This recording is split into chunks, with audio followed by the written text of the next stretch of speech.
Greetings, everyone, and thank you so much for joining us this afternoon for our National Institutes of Health update with the NCAI Policy Research Center. We're just going to wait for 2 more minutes before we begin the official webinar, so thank you for your patience, and we'll be back with you shortly.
Hello, everyone. We're going to get started.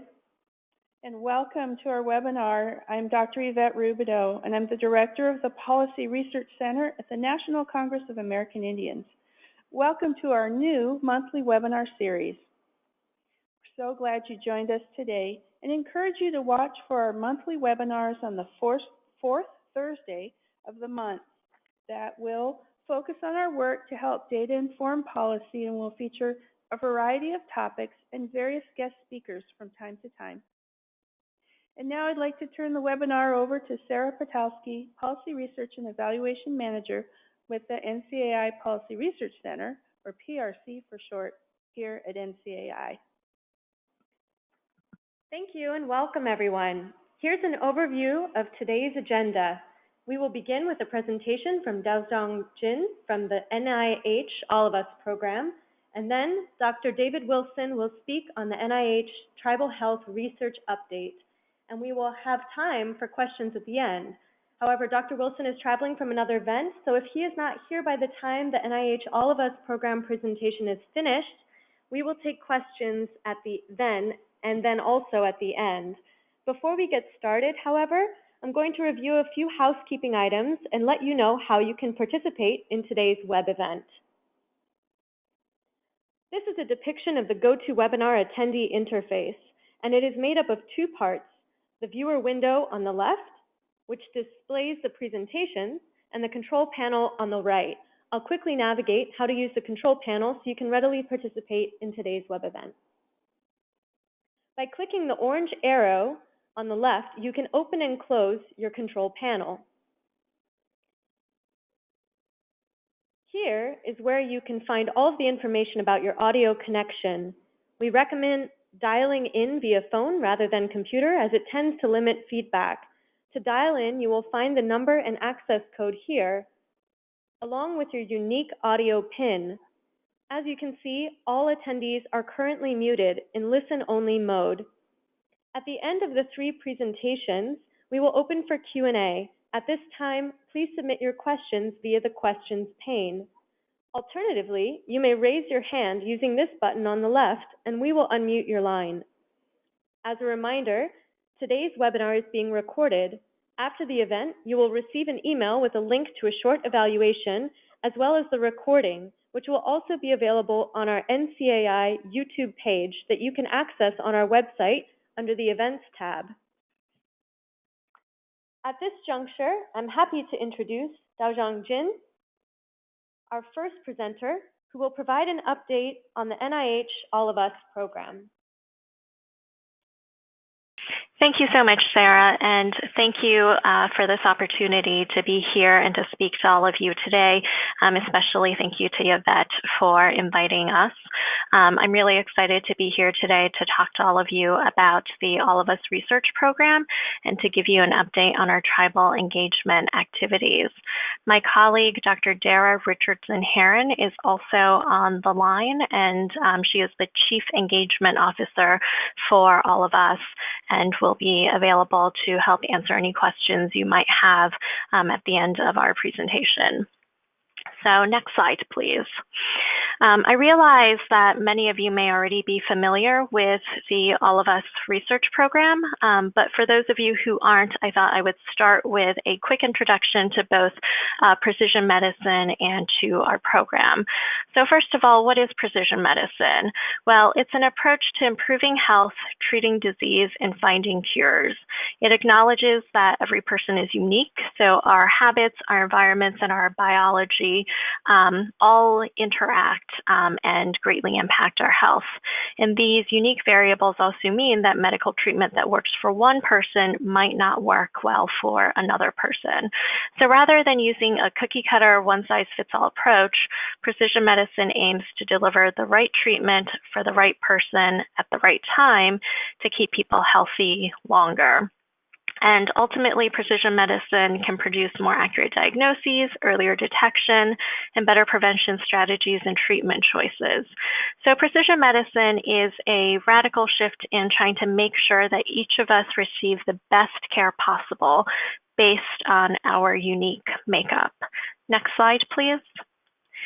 So the All of Us research program is an effort to accelerate health research and medical breakthroughs to enable precision medicine, essentially, or individualized prevention, treatment, and care for everyone.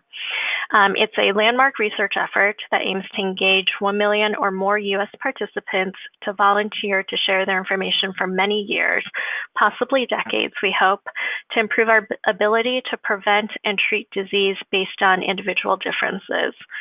We hope to collect information on individuals' lifestyles, environment, and health history through surveys, linkages to their electronic health records, physical measurements such as height, weight, blood pressure, and others, and also blood and urine samples.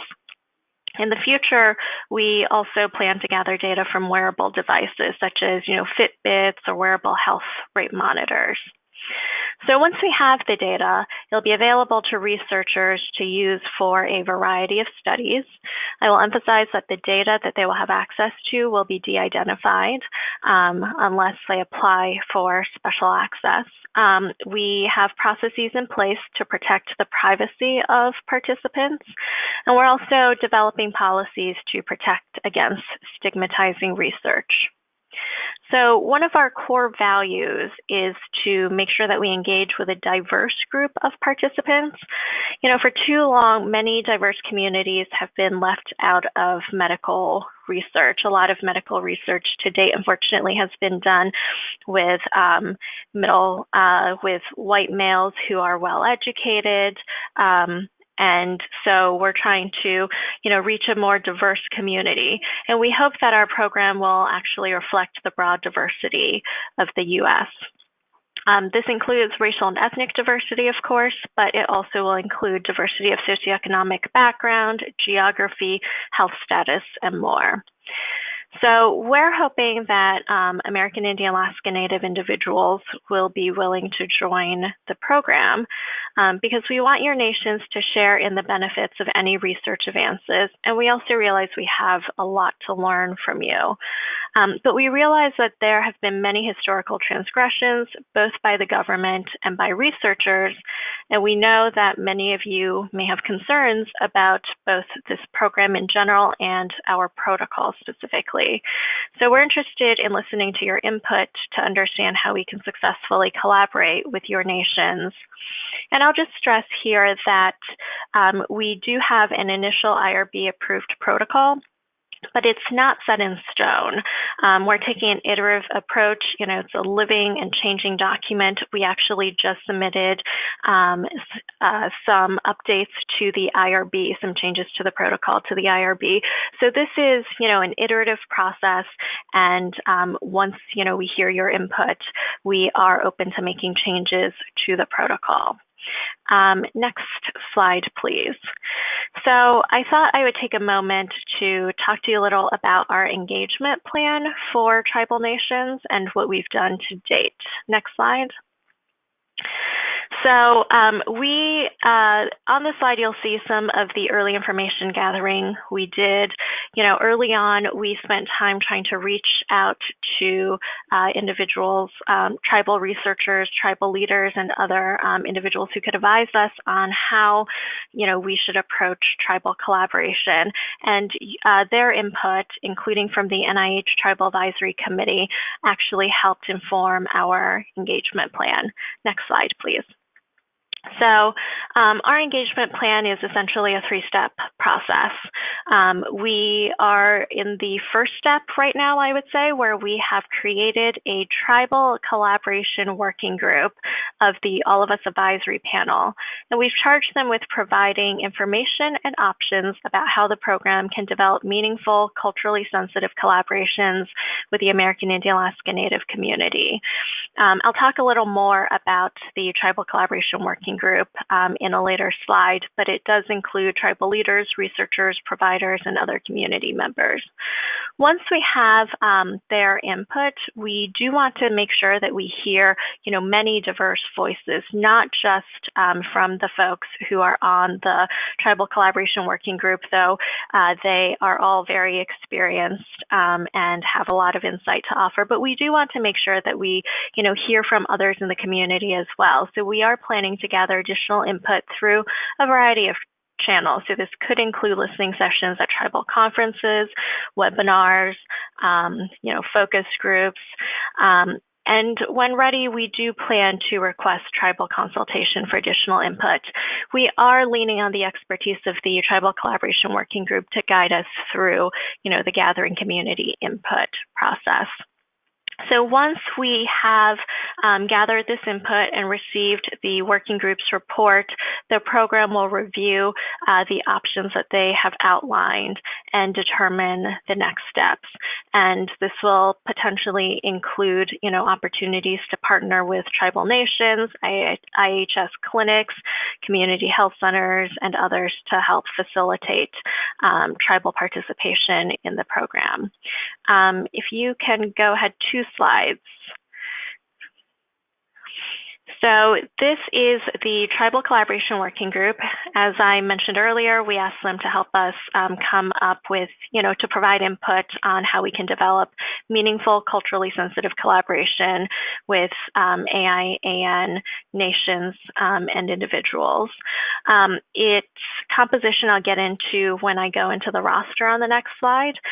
This group first met in October 2017, and our plan is to have an initial draft of their report in mid-February or so, and we'll share that around to gather input from the NIH Tribal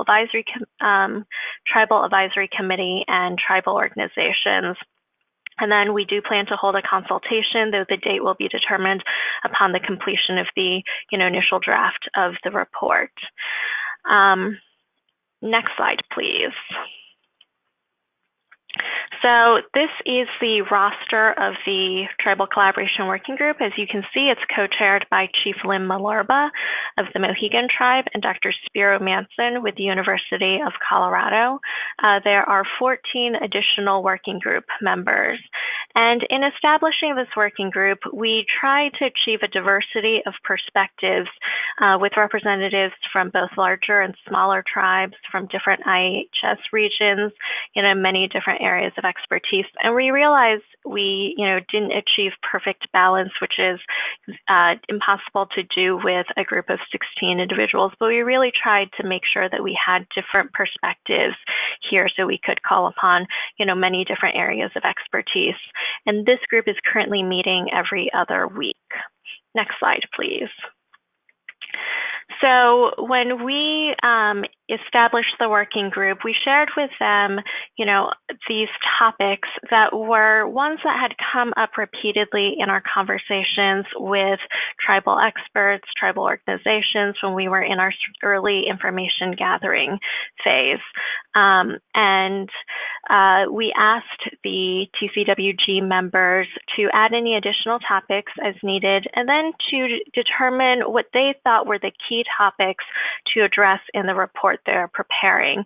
And the 5 topics at the top that are bolded are the ones that they selected. So governance, tribal sovereignty and consent, ethics considerations, including IRB, biospecimen storage and protection and benefits, and engagement and partnerships were their 5 topics.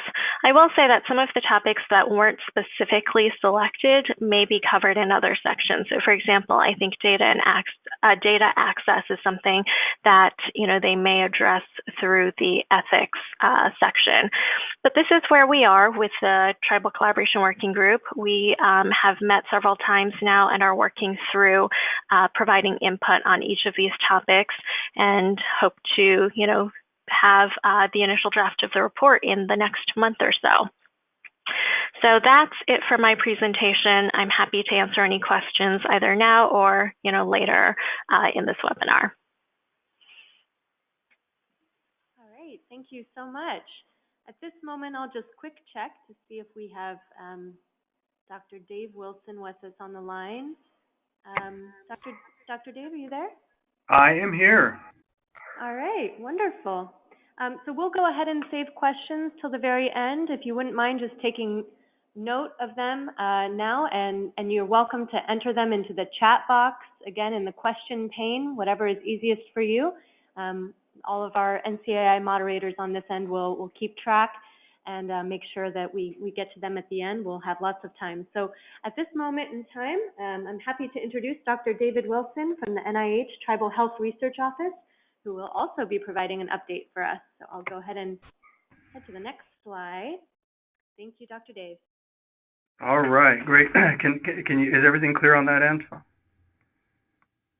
Yes, we can. Thank you. All righty, excellent. So thank you, Dr. Rubidoux and Sarah, for the invitation. I think this is a great opportunity to provide an update about the development of the Tribal Health Research Office. For those of you who this is your first introduction to this office, the Tribal Health Research Office was created in 2015, and it's positioned in the Division of Program Coordination, Planning, Strategic Initiatives, and it's in the Office of the Director. And I really like this diagram. We created this image last year, and I think it's very telling of how our office functions. And as you can see here, it's the dream catcher with the Tribal Health Research Office right in the center. And you can see all the different institutes and centers are scattered through without. And that's one of our major functions here within the office is to be a coordinator, to be a collaborator, and to execute strategic initiatives within the agency that have a really good meaning and have deep impact within the communities. And below you can see some of our priorities below that within the feathers, research careers, programmatic activities, policies in regards to research, engaging communities, and overall health research. So I really like this image that we have, and it's I think very telling of what our office does. Next slide, please. So I wanted to give everybody a brief update about our strategic plan. Within the strategic plan, we have 5 priorities. Within each of the priorities, there are a number of strategic objectives, and because of consideration of time, I'm not going to cover all of the strategic objectives, but I do have a link at the end of the presentation that I really hope that everybody will go to and provide input about how they think the Tribal Health Research Office should be functioning to best serve tribal communities.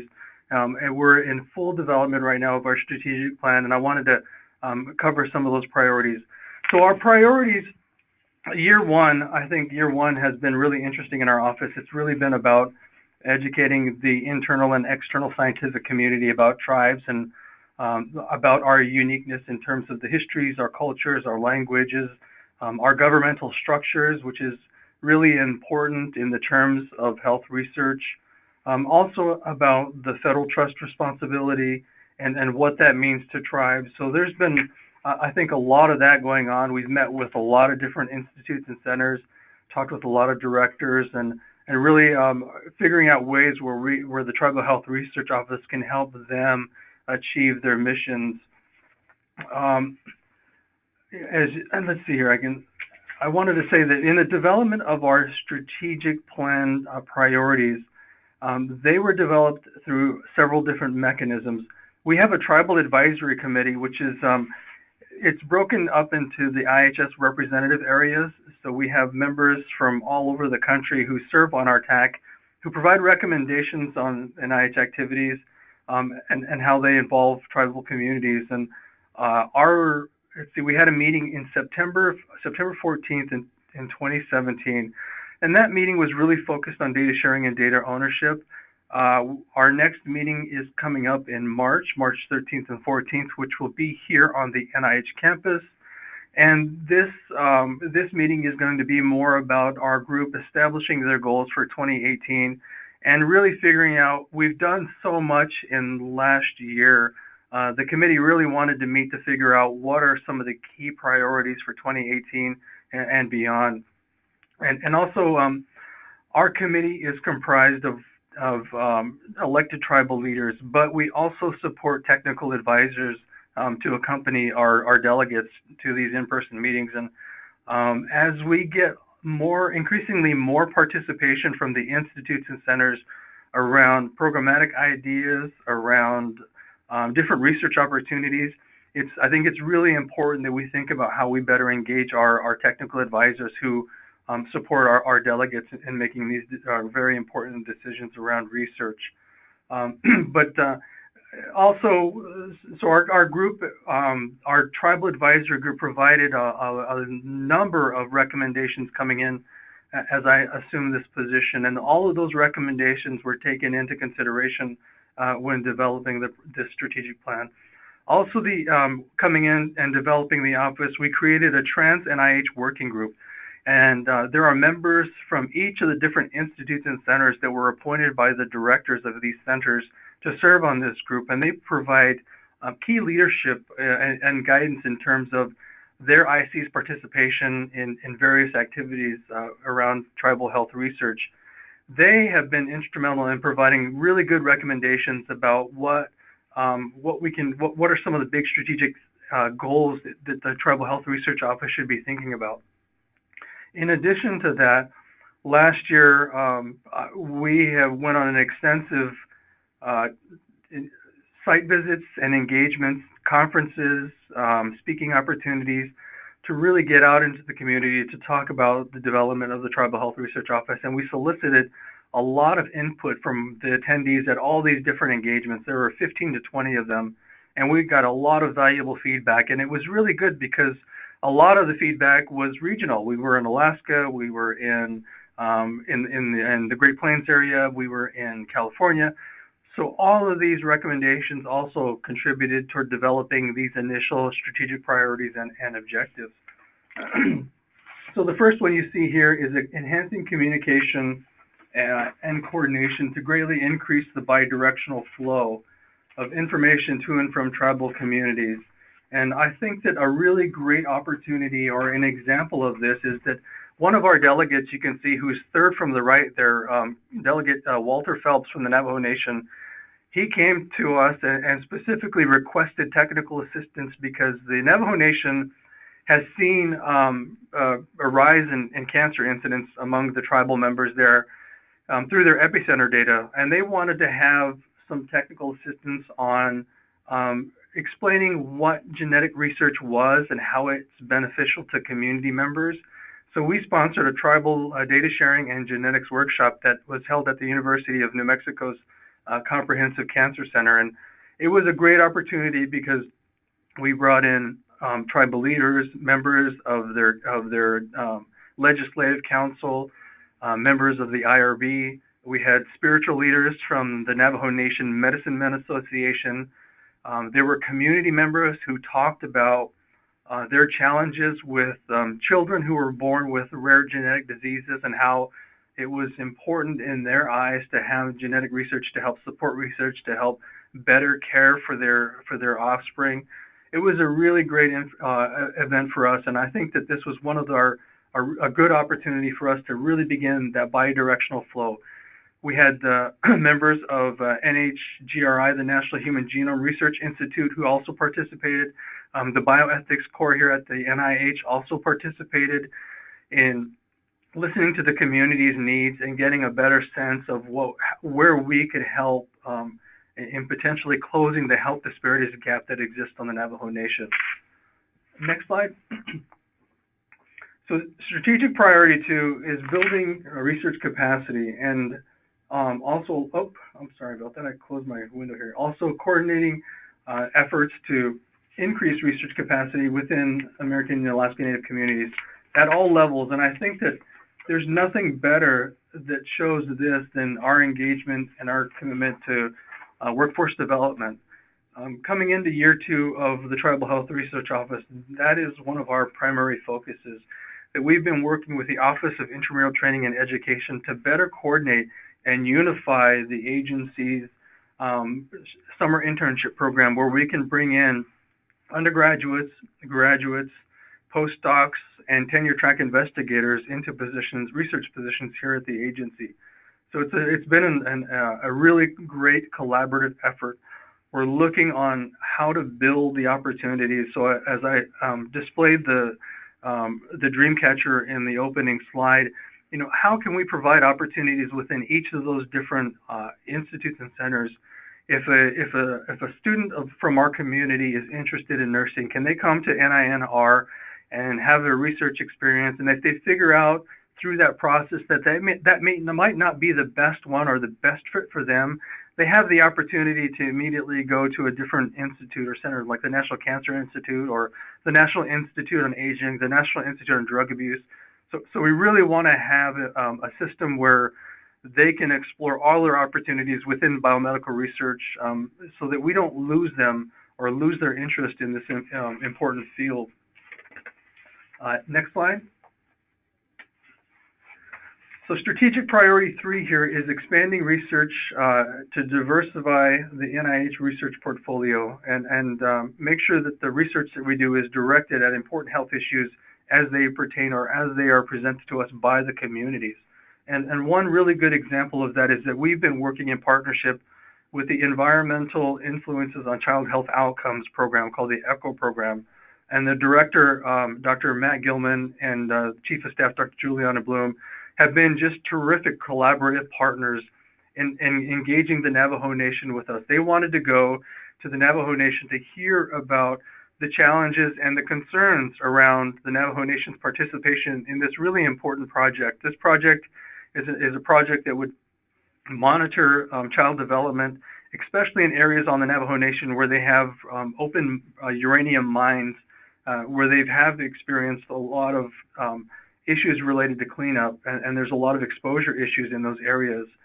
So this is a really important program, but the Navajo Nation did have concerns around a lot of different areas, the data sharing issues, the making sure that members were protected if they participated in this program. So all of those different ideas and questions and areas were talked through by each of us, by the Navajo Nation, by the NIH, and we're really making, I think, a lot of tremendous progress in how we can develop a research program or approach that others within the NIH can follow, and that would be conforming to the policies and the guidelines of the Navajo Nation. This is just our initial engagement within tribal communities. We are really looking forward to other tribal communities reaching out to us who are interested in the same. This was a good start for us, but we are very interested in other tribal communities who are also interested in research that we could provide the same opportunity to. So it was a good start, but by no means is it at the end point.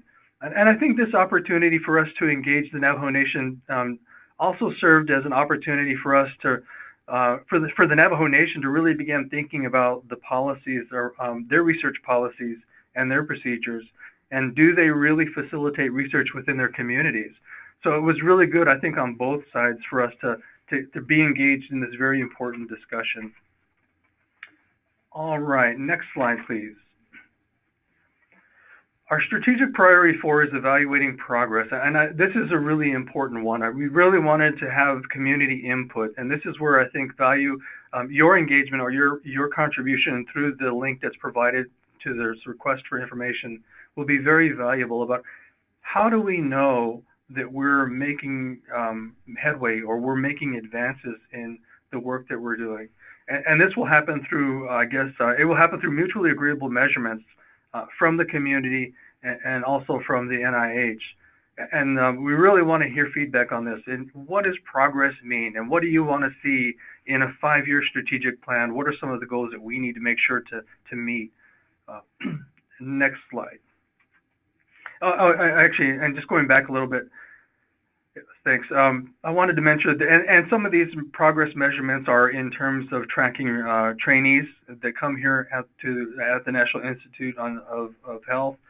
Also, what are some of the programmatic opportunities that we're able to develop? Are we able to collaborate in different communities across the Indian country and not just focus on Navajo? So there's a lot of areas where we want to establish these measurements for strategic priority 4. All right, next slide. So I think this one is the most important one. Strategic priority 5 is addressing the cross-cutting areas of cultural competency and community engagement. And our goal is to establish a unified method for this, that we have 27 really big institutes and centers here, and we want to make sure that all of them, when they are thinking about conducting research or supporting research within tribal communities, that they do this in the same approach as the Tribal Health Research Office and our partners, to make sure that it's consistent, it's unified, and that tribal communities understand that they know that this is coming in a good way. And that's really important for us here within the Tribal Health Research Office, but I think it's also a priority within the different institutes and centers. We've had tremendous feedback and engagement with all of the institute centers that we've approached so far, everybody is very collaborative, very excited to partner with us. And so we're really excited about our ability to carry that research and that excitement into tribal communities. You can see here on this slide, each of the 4 strategic priorities that I previously mentioned here are diagrammed in different colors, the black, red, in the colors of the 4 directions, but also the cultural competency and community engagement, it runs throughout.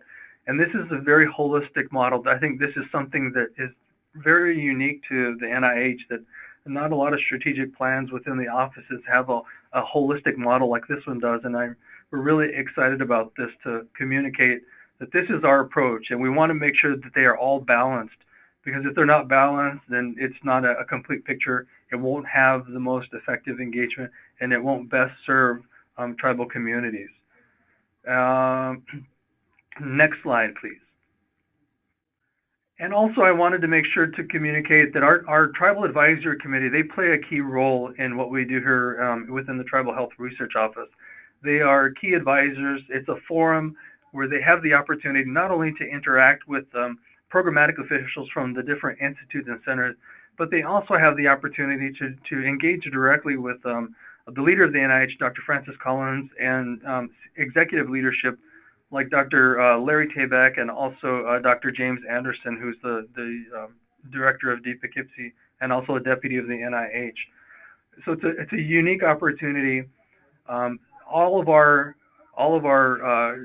TAC delegates now are very engaging, but we are reaching out. We do have some vacancies that we would really like to fill.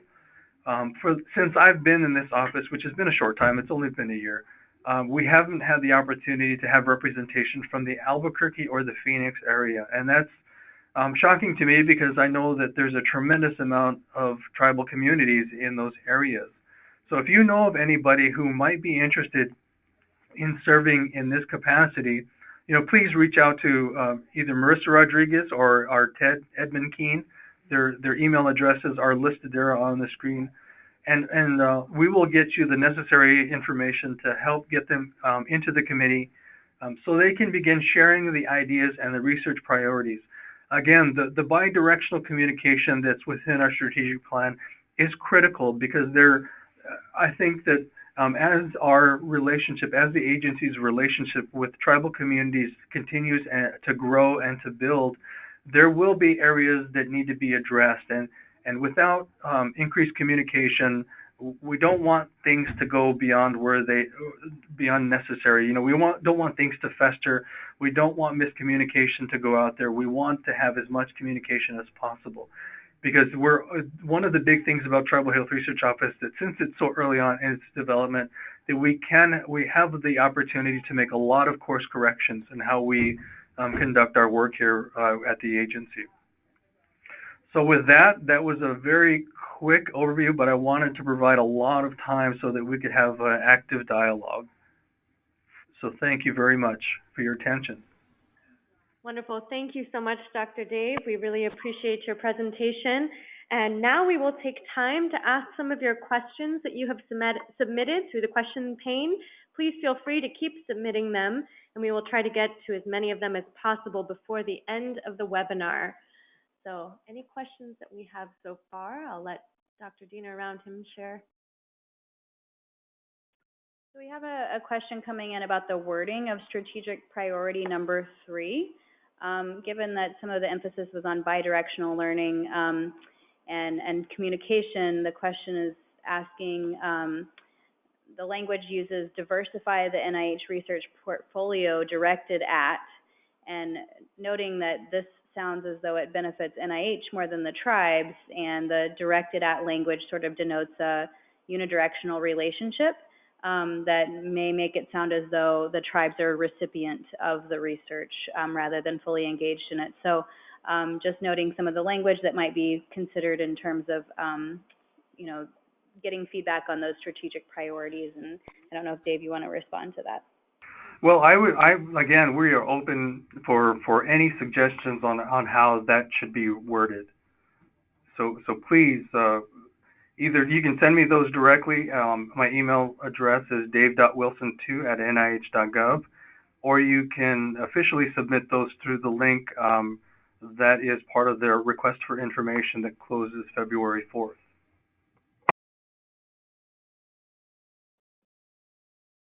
Thank you, Dr. Dave. We have another question coming in about the support for American Indian and Alaska Native researchers at NIH. Often researchers that are partnering with tribal communities are non-Native. Are there specific efforts that you might want to highlight that are aimed at addressing or increasing the number of Native researchers working on social and health issues in tribal communities? That is a fantastic question. So one of the things that we did this year as a part of our outreach and engagement is I went to the AHEC has a behavioral health summit that took place at Haskell Indian Nations University. And that was an opportunity to talk to emerging research professionals in the area of behavioral health. And through that opportunity, we are continuing to increase our engagement with that program. And one of the areas that we wanted to do was to provide some additional technical resources to help supplement their grant writing curriculum within that program. So to help them be able to better prepare them for the ins and outs and the details of applying for an NIH grant. And as I mentioned, within this year, one of our biggest priorities is professional development. So during our last Tribal Advisory Committee meeting, our committee recommended that we engage with a scientific society that serves Native Americans to begin to communicate to the students about the importance of getting their degrees in science and how that can benefit tribal communities, their tribal communities. So we're going to be partnering with the American Indian Society for Engineering and Sciences this year and having our Tribal Advisory Committee in tandem with their national meeting in efforts to encourage the students who attend that meeting to think about research, think about the research that benefits their community. And whether it's in health-related science or whether it's in engineering, I think that the tribal leaders will be really effective in developing that message. Great, thank you, Dr. Wilson. The next question coming in is directed toward the All of Us representatives. Can you say a little bit more about plans for consultation with tribes on the All of Us program? I think that was mentioned as a potential activity, but just interested in hearing some more thoughts about what that might look like or when that might occur. Yes, absolutely, and that's a great question, and thank you for sharing that. So we are still working out our plans for consultation, so I have to apologize that I don't have the details to share at the moment. We will be guided by advice from the Tribal Collaboration Working Group and also, of course, by Dr. Dave Wilson, who is a member of the working group, to figure out the best, timing and the best forum for this consultation. But we are planning to hold consultation because we do want to make sure that we hear from, all tribal leaders who are interested in giving input, weighing in about our program, and, realize we need to take this step to make sure that we, reach out to everyone. My best guess is that it will, I know it will be sometime after we have gone through the other steps. So it will be sometime, later this spring at the earliest. It might take longer than that. Again, like I said, we'll have to be guided by what the TCWG and Dr. Wilson tell us, is the best approach moving forward. Great, thank you, Dajong. Another question is coming in about data access for the All of Us program, and I realize that was part of one of the slides, and one of the priorities that you mentioned might be kind of folded into one of the other ones that were selected by the work group. But will there be provisions for All of Us data access that allow for individuals or communities to withhold their data from a publicly accessible or a data set that's developed for researchers to access in the future? So that's a great question. And right now, we do not have that in place in our protocol. At the moment, the way that data access is set up, we have a sort of three-tier framework where data will be either public, registered, or controlled based on the potential risk for, potential privacy risk. So data that is public, is data that poses minimal risk to the privacy of the participants.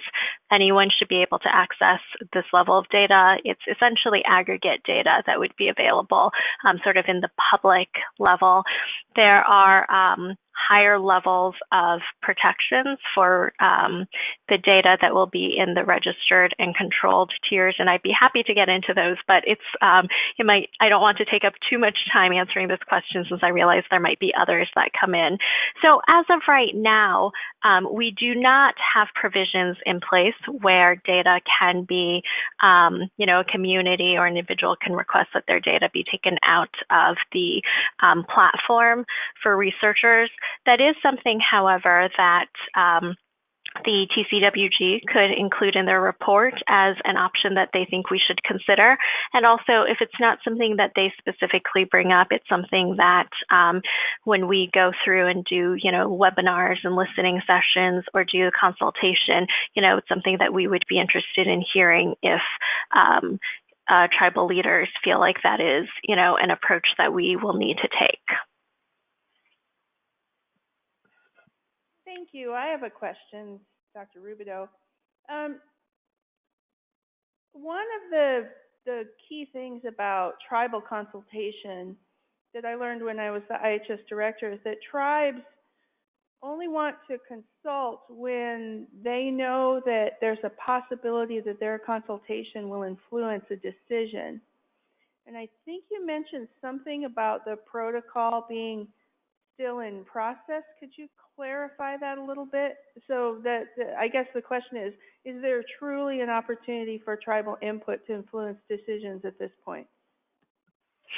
Yeah, absolutely. Thank you for asking that. So right now, as I mentioned, we do have a version 1 of our protocol, and it is posted on our website, allofus.nih.gov, for anyone who might be interested in reviewing the document. It's a 60-page document that outlines, that's basically the protocol for how we're running the program right now. And we're currently in a closed beta phase for our program to test our systems. We are making revisions to the protocol based on input that we hear. Input that we've heard from participants has already led to some changes that are going into the IRB for their review right now that we hope to implement as soon as the IRB approves those changes. And we have always believed that the protocol is a document that is subject to change. So not only are we going to gather input from participants, and in this case also from, tribal leaders in the community in general, but we also have been interested in gathering input from researchers, for example. And so we've always thought of the protocol as something that will, update, and have sort of edits to throughout the process, and also probably, major releases, if you will, every 2.5 to 3 years as well. So it is an iterative document. Any input that we hear through our engagement process, that's something that the program will take into consideration, figure out how logistically we can actually implement some of the input that we hear. And then from there, that will translate into protocol changes. So even though we have version 1 of our protocol, it's absolutely, not too late to provide input and to help us figure out how we can, work with your community going forward. Okay, thank you, Dajon. The next question coming in is for Dr. Wilson.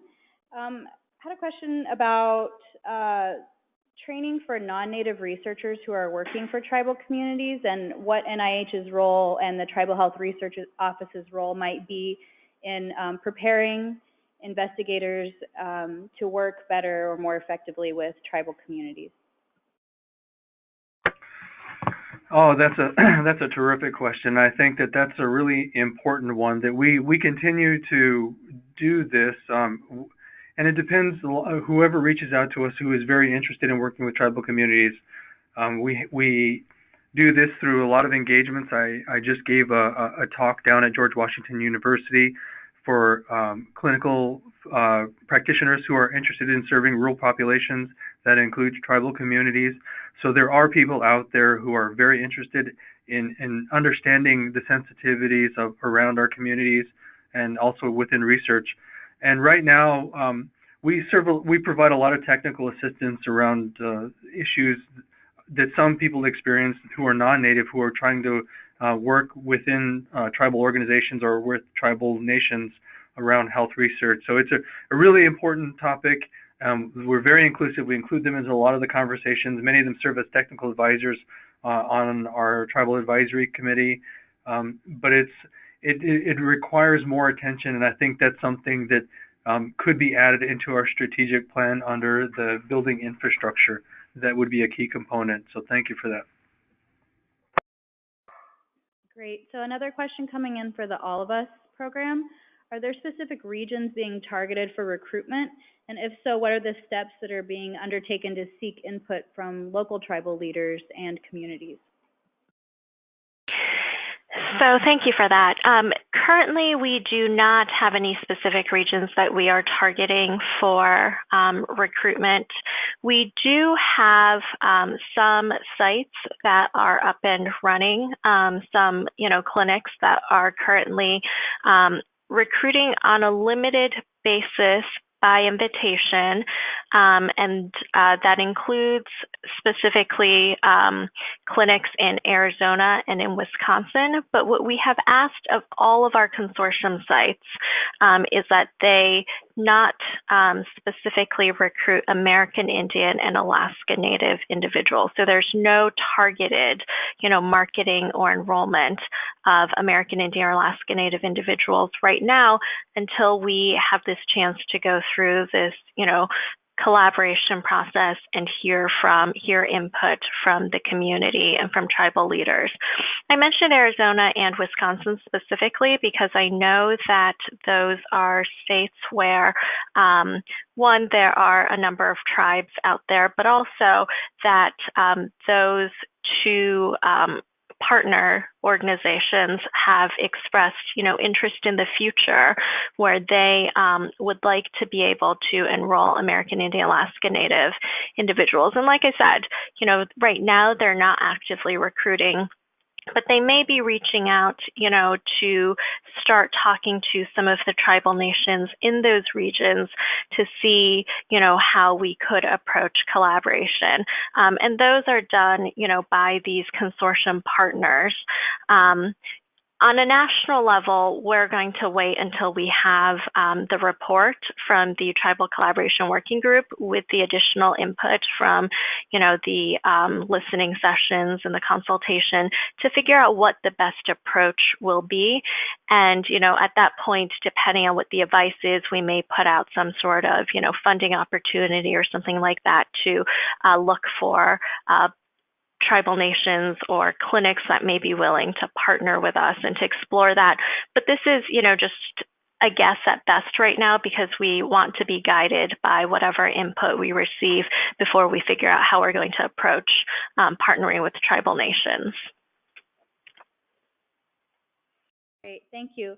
And probably one of our last questions that we might have time for, this is for Dr. Wilson. In a lot of the priorities that you've presented, it appears that there's some areas where evaluation of those activities might be utilized to understand if the mechanisms at play and the priorities and policies that are being put in place by NIH to address tribal health needs are working. So what is NIH Tribal Health Research Office's effort to include cultural evaluation, culturally responsive evaluation, and tribal and indigenous knowledge in evaluating those activities and efforts to address these strategic priority areas? Well, that's a big one, and that is something that we really want to have addressed within our strategic priority number 4. And I also forgot to mention that in part from developing these strategic priorities, we held a tribal consultation in Anchorage, Alaska, during the early part of last year, in collaboration with NIHB. And that was one of the priorities that came out of this consultation, was making sure that the community is able to help us set those measures in place. And I'm not sure what those would really look like now, and we would appreciate feedback through the RFI or through just emails to myself or to Ted or to Marissa about guidance around that. What would the community like to see in terms of outcomes and progress? Is that in terms of funding opportunities? Does that come in the shape of engagements within Indian country, or consultations or technical assistance? I think it could be all of those. The number of trainees that we include into the summer internship program. If we have a full roster, how many projects are presented to the Tribal Advisory Committee? That would also be, I think, a measure of how involved the agency is with tribal communities. So there's a wide range of, I think, opportunities for measures. I think our ultimate goal is to see if we're able to influence health research in a way that it begins to close down or close some of the disparities gaps that exist within our communities. That's the big ultimate end goal, and that can't be achieved without doing it in a culturally competent way.